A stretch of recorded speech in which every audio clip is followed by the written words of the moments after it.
Welcome to MC novel world, जहां कहानियां सिर्फ सुनी नहीं महसूस की जाती हैं। फायर। अगर तुम्हें पसंद है एक्शन, मिस्ट्री और इमोशन से भरी कहानियां। आने वाले दिनों में आकाश ने श्रीमान जुबिन के कहे अनुसार अभ्यास जारी रखा, सीखने के लिए चक्रों का अनुप्रयोग किया। मास्टर चंदन की शिल्प भट्टी और वृद्ध श्रीमान फैन की रसायन भट्टी, दोनों पर आकाश ने काम किया था। पड़ोस में अब ऐसी कोई वस्तु नहीं बची थी जो आकाश को अपने कौशल को पूरी तरह से प्रदर्शित करने की अनुमति दे। आकाश के पास कोई विकल्प नहीं था सिवाय इसके कि वह अभ्यास के लिए सरल चक्रों की तलाश करे, जैसे दरवाजों पर द्विताला चक्र, दीवारों पर भूपाषाण चक्र, दीपकों पर तेज अग्नि चक्र इत्यादि। साधना के संसार में चक्रों का व्यापक रूप से उपयोग होता था, आक्रामक आध्यात्मिक शिल्पों से लेकर रक्षात्मक कवच तक, साथ ही दैनिक जीवन के सभी पहलुओं जैसे कपड़े, भोजन, आवास और परिवहन में सभी पर चक्र अंकित थे। हालांकि निचले स्तर के साधारण साधकों के बीच चक्रों का उपयोग अत्यंत कच्चा और सरल था, कुछ तो बस एक या दो साधारण पैटर्न होते थे जो चक्र कहलाने के लायक भी नहीं थे। इसकी तुलना में मास्टर चंदन की शिल्प भट्टी और वृद्ध श्रीमान फैन की रसायन भट्टी को पहले से ही उच्च श्रेणी की वस्तुएं माना जाता था। विशेष रूप से वृद्ध श्रीमान फैन की औषधि भट्टी, जिसमें लकड़ी और अग्नि आध्यात्मिक शक्तियों में सामंजस्य स्थापित करने के लिए 3 चक्रों को मिलाकर एक संयुक्त चक्र का भी उपयोग किया गया था। पूरे सिद्धेश्वर पीठ नगर में शायद ही कुछ चक्र गुरु होंगे जो ऐसे संयुक्त चक्र बना सके।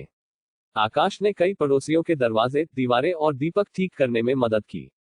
ये अधिकतर छोटे मोटे काम थे जिनमें चक्रों की कोई महत्वपूर्ण महारत नहीं दिखती थी, लेकिन स्थानीय साधक आकाश के प्रति बहुत आभारी थे। वे आध्यात्मिक पत्थर, स्पिरिट स्टोन में धनी नहीं थे, इसलिए उन्होंने आकाश को उन फलों और आध्यात्मिक सब्जियों से धन्यवाद दिया जो वे खुद उगाते थे। उपहार मामूली थे, लेकिन उनके पीछे की भावना गहरी थी। आकाश का परिवार धनी नहीं था और सिद्धेश्वर पीठ नगर में आकाश के परिवार से भी गरीब कई साधारण साधक थे। अधिकांश साधारण साधक जहां भी संभव हो पैसे बचाते थे, टूटी हुई चीजों का उपयोग करते रहते थे और वे कभी भी घिसे पिटे चक्रों की मरम्मत के लिए किसी चक्र गुरु को काम पर नहीं रखते थे। कभी कभी चक्र ठीक करने के लिए चक्र गुरु को काम पर रखने में खर्च होने वाले आध्यात्मिक पत्थर नई वस्तु खरीदने से भी अधिक महंगे हो सकते थे। चक्र गुरु दुर्लभ थे और उनमें से अधिकांश अपना कौशल हासिल करने के बाद केवल कुलीन कुलों, पीठों या साधना के संसार की कुछ शक्तिशाली ताकतों की सेवा करते थे ताकि वे अधिक आध्यात्मिक पत्थर कमा सके और चक्रों में और आगे बढ़ सके। जिसने शासन और युद्ध के लिए कलाएं सीखी हैं, वह सम्राट के दरबार में अपनी सेवाएं प्रदान करता है। यह आकाश के पिछले जीवन की यादों का एक वाक्यांश था। एक बार उच्च श्रेणी के कुल या पीठ की दहलीज में प्रवेश करने के बाद स्वाभाविक रूप से कोई भी विनम्र पृष्ठभूमि के लोगों की ओर नहीं देखता। यह एक सामान्य मानवीय भावना भी है और मानवीय हृदय की गर्मजोशी और ठंडक का प्रतिबिंब भी। इस तरह सोचते हुए वृद्ध श्रीमान फैंग, जो एक शीर्ष स्तरीय रसायनी बनने के बाद भी गरीब साधारण साधकों को औषधीय रसायन सेवाएं प्रदान करते थे और भी अधिक सम्मान के पात्र थे, तो आकाश ने लगभग 1 महीने तक दूसरों के लिए चक्रों की मरम्मत में बिताया। जो अधिकतर उसने ठीक किए वे निचले स्तर के चक्र थे, जिनमें केवल 2 या 3 पैटर्न होते थे, लेकिन यह उसके लिए एक तरह की पुनरावृत्ति भी थी और उसकी यादें पहले से कहीं अधिक गहरी हो गईं। पहले कागज पर चक्र बनाते समय कागज चक्र माध्यम के रूप में कार्य करता था, लेकिन व्यवहारिक उपयोग में हर ईंट, पत्थर और लकड़ी का टुकड़ा चक्र माध्यम के रूप में कार्य कर सकता था। यद्यपि कागज पर बनाए गए चक्र संचालित हो सकते थे, वे कुछ हद तक केवल सैद्धांतिक होने का बोध कराते थे।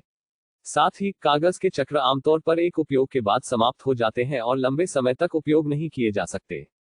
केवल धरती और आकाश की सभी चीजों पर वास्तव में चक्र बनाकर पृथ्वी और लकड़ी, ईंटों और पत्थरों, विभिन्न आध्यात्मिक शिल्पों का उपयोग करके चक्रों को लंबे समय तक कार्यशील बनाए रखने से ही किसी को वास्तव में स्वर्गीय मार्ग को समझने वाला और उसके अनुसार कार्य करने वाला कहा जा सकता है।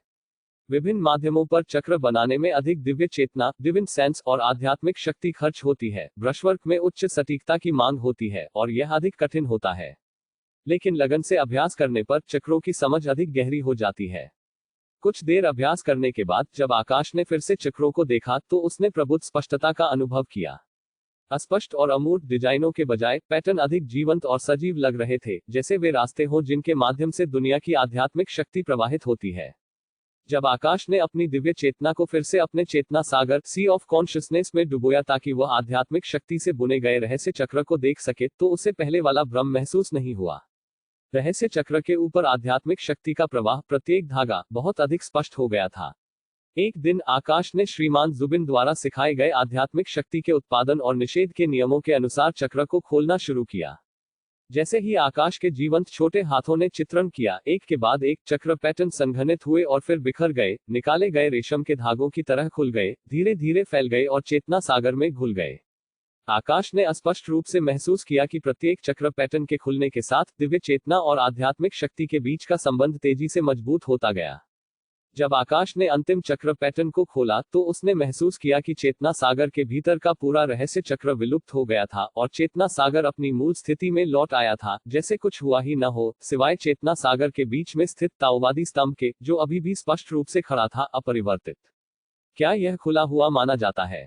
आकाश ने अपना सिर खुजलाया, फिर अपनी आध्यात्मिक शक्ति को जुटाने की कोशिश की। केवल यह पता चला कि चेतना सागर अचानक कांपने लगा, जैसे कई दिनों से खाना न मिला हो और अचानक भूख से बेहाल हो गया हो।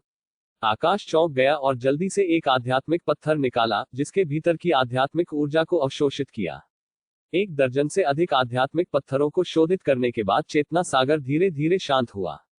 आंतरिक निरीक्षण करने पर आकाश ने अपनी आध्यात्मिक शक्ति को बहुत अधिक प्रचुर पाया और उसकी दिव्य चेतना भी मजबूत हो गई थी। मैं अब प्राण शुद्धि क्षेत्र QE रिफाइनमेंट के चौथे स्तर पर हूं। आकाश इतना उत्साहित था कि वह अपने बिस्तर पर सो नहीं सका। वह उठा, एक दीपक जलाया, कागज फैलाया, स्याही पीसी और एक त्रिप्रतिभा चक्र बनाया। त्रिप्रतिभा चक्र में 6 प्रथम ग्रेड चक्र पैटर्न होते हैं। पहले आकाश अपनी दिव्य चेतना से बाधित था। हालांकि वह इसे बना भी सकता था, फिर भी यह कुछ कठिन था। अब जब उसकी साधना में सफलता मिली थी और उसकी दिव्य चेतना बढ़ गई थी, तो त्रिप्रतिभा चक्र बनाना बहुत आसान हो गया था। चित्रण समाप्त करने के बाद आकाश को याद आया कि रात के 1 बज चुके थे और वह अपने चेतना सागर में ताओवादी स्तंभ पर चक्र बना सकता था। उसने अच्छे कागज और स्याही को व्यर्थ में बर्बाद कर दिया था। एक मच्छर छोटा हो सकता है, लेकिन वह अभी भी मांस है। आकाश को अपने दिल में थोड़ा दर्द महसूस हुआ, फिर उसने अपनी दिव्य चेतना को वापस चेतना सागर में डुबोया और ताओवादी स्तंभ पर अबाध रूप से चक्र पैटर्न बनाए। जो चक्र कभी थकाऊ लगते थे, अब साधना में सफलता और दिव्य चेतना में वृद्धि के कारण बहुत आसान हो गए थे। इसमें कोई आश्चर्य नहीं कि अन्य लोग अक्सर कहते हैं कि क्षेत्र ही एक साधक का आधार है। आकाश सुबह होने तक चक्र बनाता रहा और फिर अपने माता पिता के साथ शुभ समाचार साझा करने के लिए उत्सुक था। रविशंकर रवि बाबू अभी अभी पहाड़ों से कुछ जंगली गोवंश राक्षसों का शिकार करके लौटे थे और कुछ दिनों के लिए घर पर आराम कर रहे थे। खबर सुनकर युगल बहुत प्रसन्न हुए और पड़ोसियों और परिचित दोस्तों के लिए एक दावत आयोजित करने की तैयारी शुरू कर दी। प्राण शुद्धि के तीसरे से चौथे स्तर तक आगे बढ़ना, साधना के प्रारंभिक चरण से मध्य चरण में कदम रखना है। एक मध्य श्रेणी की सफलता और रिवाजों के अनुसार एक उत्सव आयोजित करना चाहिए। मनोज दारा और उसके 2 दोस्तों ने भी प्राण शुद्धि के चौथे स्तर पर पहुंचने पर उत्सव आयोजित किए थे। हालांकि मनोज परिवार की वित्तीय स्थिति अच्छी नहीं थी, इसलिए तीनों बच्चों ने एक साथ मिलकर केवल एक बार उत्सव आयोजित किया। भोजनालय एक दिन के लिए बंद हो गया और रवि शंकर बाबू ने किसी से उस जंगली गोवंश राक्षस को घर ले जाने को कहा, जिसका उन्होंने कुछ दिन पहले शिकार किया था। खाल उतारने और कसाई का काम करने के बाद मीरा ने मांस को मसालेदार बनाया और उसे स्टू करना शुरू कर दिया और सीधे भोजनालय में एक दावत आयोजित की। मास्टर चंदन और दारा, साथ ही मास्टर चंदन के अन्य शिष्य, सभी दावत में आए। मनोज दारा और उसके 2 दोस्त तो आए ही। कुछ साधारण साधक जो बहुत परिचित नहीं थे लेकिन अतीत में आकाश की मदद प्राप्त कर चुके थे, कुछ मामूली उपहार लाए और खाने के लिए नहीं रुके। मीरा ने उन्हें वापस उपहार के रूप में कुछ गोमांस तैयार किया। हालांकि यह एक उत्सव था, जो खाया गया वह सामान्य से थोड़ा ही बेहतर था। कोई आध्यात्मिक मांस नहीं था क्योंकि यह बहुत महंगा था। हालांकि जंगली गोवंश का मांस बहुतायत में था और मीरा के पाक कौशल के साथ, जिसकी सभी ने बहुत प्रशंसा की, किफायती व्यंजन स्वादिष्ट थे। सभी ने खूब मांस खाया और शराब पी। श्रीमान जुबिन को शोरगुल वाला माहौल पसंद नहीं था और श्वेत केतु और श्वेता का एक विशेष दर्जा था, इसलिए आकाश ने उन्हें आमंत्रित नहीं किया। इसके बजाय उसने कुछ अतिरिक्त व्यंजन तैयार किए और अगले दिन श्रीमान जुबिन को भेजे। श्वेता ने धन्यवाद व्यक्त किया, कुरकुरी पेस्ट्री और मीठी शराब का दिल खोलकर आनंद लिया। लेकिन श्वेत केतु को काफी पछतावा महसूस हुआ। वह भी उत्सव में शामिल होना चाहता था, जी भरकर शराब पीना और मांस खाना चाहता था। लेकिन वह यह भी जानता था कि यह सिर्फ एक काल्पनिक विचार था। हालांकि काकी अनुराधा का स्वभाव कोमल था, वह उनके साथ सख्त थी और उनका सहमत होना बिल्कुल असंभव होगा। आकाश को शुरू में उसके लिए कुछ सहानुभूति महसूस हुई, लेकिन फिर श्वेत केतु ने संदेह की भावना के साथ पूछा, क्या प्राण शुद्धि के चौथे स्तर पर पहुंचना वास्तव में इतने बड़े उत्सव के लायक है? आकाश को महसूस हुई थोड़ी सी सहानुभूति तुरंत गायब हो गई। एक औसत साधारण साधक के लिए प्राण शुद्धि क्षेत्र उनकी साधना का अंतिम बिंदु हो सकता है, इसलिए हर कदम आगे बढ़ाना आसान नहीं होता। जब आकाश ने श्रीमान जुबिन को पाया तो श्रीमान जुबिन आराम से झपकी ले रहे थे। आकाश ने खाने का डिब्बा खोला, जिसमें विभिन्न तरीकों से तैयार किया गया गोमांस, कुछ ताजी सब्जियां और फल थे जो शराब के साथ सुविधाजनक थे। मांस की सुगंध और शराब की खुशबू धीरे धीरे हवा में फैलने लगी। श्रीमान जुबिन ने अपनी आंखें खोली, प्राण शुद्धि के चौथे स्तर तक पहुंच गए, बुरा नहीं। आकाश मुस्कुराया और बोला, यह सब आपकी शिक्षाओं की बदौलत है, महोदय। श्रीमान जुबिन ने अपना हाथ हिलाया और फिर धीरे धीरे उठकर बैठ गए, शराब का एक घूंट लिया, मांस का एक टुकड़ा चखा और फिर आराम से वापस लेट गए। चक्रों का तुम्हारा अध्ययन कैसा चल रहा है? मैं 7 चक्र पैटर्न के साथ एक चक्र बनाने की कोशिश कर रहा हूं। मेरा मानना है कि मेरी दिव्य चेतना पर्याप्त है, लेकिन चक्र को अभी भी अधिक अभ्यास की आवश्यकता है। श्रीमान जुबिन का भाव अपरिवर्तित रहा, हालांकि उनका चबाना थोड़ा धीमा हो गया और उन्होंने खुद से बड़बड़ाया, प्राण शुद्धि चौथा स्तर, 7 चक्र पैटर्न। महोदय, क्या मुझे पहले की तरह ही चक्र सीखना जारी रखना चाहिए? आकाश ने एक पल के लिए झिझका और पूछा, क्या तुम्हें कोई संदेह है? आकाश ने सिर हिलाया करके सीखने, विभिन्न चक्र माध्यमों पर चक्र बनाने के साथ साथ चक्रों के प्रभावों को भी बाहर लाने से वास्तव में चक्रों की समझ गहरी हो सकती है। तो बस जारी रखो, श्रीमान जुबिन ने कहा। एक प्रथम श्रेणी या उससे भी उच्च श्रेणी का चक्र गुरु बनना कठिन है, लेकिन सरल भी है। तुम्हें बस चक्र बनाते रहना है, बनाते रहना है, बनाते रहना है। बस यह है कि बहुत कम लोग ही वास्तव में इसे जारी रख पाते हैं।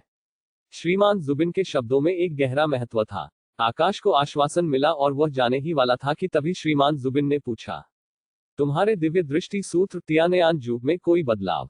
अब मेरी आध्यात्मिक शक्ति मजबूत हो गई है। क्षेत्र में सफलता के साथ आध्यात्मिक शक्ति स्वाभाविक रूप से मजबूत हो जाती है। इसका साधना तकनीक से कोई लेना देना नहीं है, श्रीमान जुबिन ने कहा। तो मेरी दिव्य चेतना भी मजबूत हो गई है। क्षेत्र में सफलता के साथ दिव्य चेतना भी मजबूत हो जाती है। इसका साधना तकनीक से कोई लेना देना नहीं है। मुझे लगता है कि मेरी दिव्य चेतना का आध्यात्मिक शक्ति पर अधिक संवेदनशील नियंत्रण है। बीच में ही आकाश अचानक अनिश्चित हो गया, क्या इसका भी साधना तकनीक से कोई संबंध नहीं है? एक पल के लिए आकाश को लगा कि श्रीमान जुबिन की दृष्टि तेज हो गई है, लेकिन फिर से देखने पर ऐसा लगा जैसे कुछ भी नहीं बदला है और तेजी का वह क्षण सिर्फ एक भ्रम था। मुझे देखने के लिए एक चक्र बनाओ, श्रीमान जुबिन ने एक समान स्वर में कहा। ओह, आकाश ने कागज निकाला और उसे फैलाया। ब्रश पकड़कर उसने पूछा, महोदय, मुझे कौन सा चक्र बनाना चाहिए? त्रिप्रतिभा चक्र बनाओ। जी महोदय। आकाश ने कुछ ही समय पहले त्रिप्रतिभा चक्र बनाया था और उसे यह काफी अच्छी तरह से याद था, इसलिए उसने इसे एक ही बार में पूरा कर लिया। आकाश अपने काम से काफी संतुष्ट था, लेकिन उसने देखा कि श्रीमान जुबिन का ध्यान चक्र पर नहीं था। महोदय, क्या कुछ गलत है? कुछ देर सोचने के बाद श्रीमान जुबिन ने कहा, चक्र बनाने में तुम तेज हो गए हो। क्षेत्र में सफलता के साथ क्या चक्र बनाने की गति नहीं बढ़ती? आकाश ने सवाल किया। नहीं, श्रीमान जुबिन ने जोर देकर कहा। दिव्य चेतना की शक्ति यह निर्धारित करती है कि तुम चक्र सीखने के योग्य हो या नहीं। चक्र को समझना यह निर्धारित करता है कि तुम चक्र बना सकते हो या नहीं, और एक चक्र की दक्षता तुम्हारे बनाने की गति को तय करती है। एक बार जब किसी की दक्षता एक निश्चित स्तर पर पहुंच जाती है, तो चक्र बनाने की गति को प्रभावित करने वाली एकमात्र चीज दिव्य चेतना का नियंत्रण होती है। दिव्य चेतना का नियंत्रण। सही, श्रीमान जुबिन ने कहा। दिव्य चेतना का नियंत्रण जादू टोना, वस्तु हेरफेर, चक्र चित्रण की साधना विधियों में अत्यंत महत्वपूर्ण है। तुम अभी भी विनम्र साधना में हो, उनका अनुभव नहीं किया है, लेकिन तुम बाद में समझ जाओगे। आकाश ने उत्सुकता से भरा हुआ कहा, तो मेरी साधना तकनीक काफी प्रभावशाली है। श्रीमान जुबिन ने आकाश की ओर देखा और एक पल के लिए झिझके, इससे पहले कि उन्होंने कहा। साधना का संसार विशाल और अद्भुत है, जिसमें कुछ साधना तकनीकें ऐसे चमत्कारी प्रभाव देती हैं जो प्राकृतिक व्यवस्था को धता बताते हैं और किसी की जंगली कल्पनाओं से परे हैं। तुम्हारी स्वीकार्य मानी जा सकती है, कम से कम यह औसत तकनीक से बेहतर है। हमेशा अस्पष्ट रहने वाले वृद्ध कुई, जो पूरे समय कोने में खड़े थे, ने चुपचाप श्रीमान जुबिन पर अपनी आंखें घुमाई। लेकिन आकाश पहले से ही बहुत खुश था। श्रीमान जुबिन जैसे सुशिक्षित व्यक्ति द्वारा स्वीकार्य माना जाना आकाश के लिए एक बड़ी प्रशंसा थी। श्रीमान जुबिन ने आगे कहा, यह सब कहने के बाद तुम्हें इस सिद्धांत को समझना चाहिए कि कोई भी बहुत सावधान नहीं हो सकता। अपनी साधना से संबंधित कुछ भी दूसरों को प्रकट न करना सबसे अच्छा है। यदि किसी को तुम्हारी तकनीक के अद्वितीय पहलुओं का पता चलता है, तो वे निश्चित रूप से तुम्हारे जीवन या मृत्यु की परवाह किए बिना इसे जब्त करने की कोशिश करेंगे। हम आकाश ने बार बार सिर हिलाया। हालांकि उसने खजानों या विरासत के लिए हत्या और लूटपाट की कहानियों का सामना कभी नहीं किया था, उसने उनके बारे में कई बार पढ़ा था और उनके बारे में गहराई से महसूस किया था। बाहर निकली हुई बीम पहले सड़ती है और मोटा सुअ काटा जाता है। अगर कोई तुमसे पूछे कि तुम्हारी दिव्य चेतना इतनी तेज क्यों है तो तुम क्या कहोगे? श्रीमान जुबिन ने आकाश का परीक्षण किया। शायद मैं बस कहूं कि मैं एक असाधारण प्रतिभा रखता हूं। आकाश झिझका। श्रीमान जुबिन प्रसन्न दिखे, मानो उनके पास एक सिखाने योग्य शिष्य हो। क्या इससे मेरी पिटाई नहीं होगी? आकाश अनिश्चित था। जब तुम ऐसा कहते हो तो तुम अपने स्वर को अधिक विनम्र बना सकते हो। अगर तुम्हारी पिटाई हो भी जाती है तो जानकारी के लिए पकड़े जाने और यातना दिए जाने के बाद मारे जाने से बेहतर है ना? श्रीमान जुबिन ने धीरे से समझाया। आकाश को लगा कि यह समझदारी की बात है। वास्तव में श्रीमान जुबिन अनुभवी और ज्ञानवान थे। तकनीक के बारे में चर्चा समाप्त करने के बाद आकाश को अचानक कुछ याद आया। महोदय, संयुक्त चक्र कंपाउंड फॉर्मेशन वास्तव में क्या है? क्या तुमने कोई संयुक्त चक्र देखा है?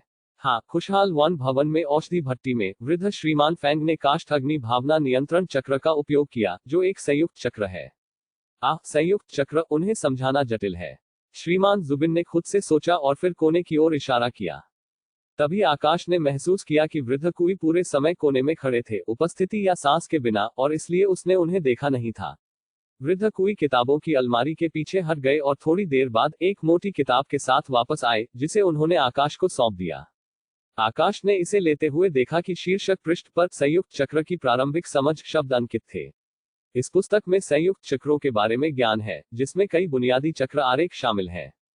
तुम अपने परिप्रेक्ष्य को व्यापक बनाने के लिए इसे पढ़ सकते हो, लेकिन बहुत अधिक प्रयास मत करना। तुम्हारे लिए अभी इसका अध्ययन करना बहुत जल्दी है, श्रीमान जुबिन ने सलाह दी।